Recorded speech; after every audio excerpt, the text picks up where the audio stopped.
ken kota ganani agana isowe kota nyagani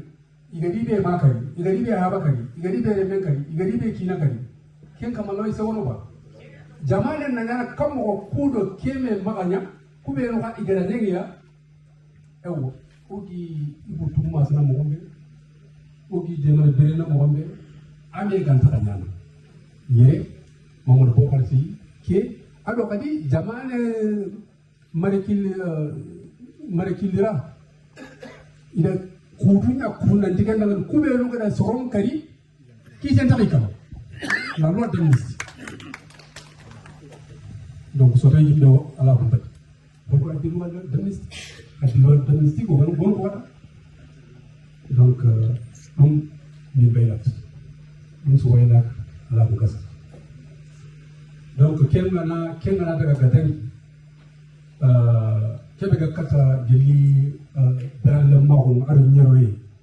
jamadun kawo ado komaho ota o mo ke ga yaani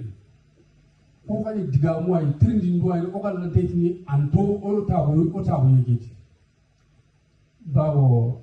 komaho mo hoani aganta foto o ku yimeno do du kita oda ko mo kate nyakutu anda yo ko yimel bero no gondi kengoji wona ken ka jarana kamo jamana nyalla wi ken ka jarana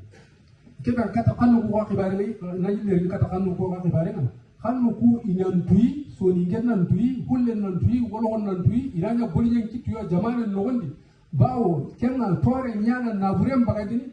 ga katono nyana kanne ba ngana tiganda nganis ana gullu ka kini soro bawo angana kanne ntu nanti jamane kanne nyani anna na burenya bagandi ana soron karamundi surukunda karamundi inanya golnya ngano ya igana golnya ngano ni ka rumbirandi donc avec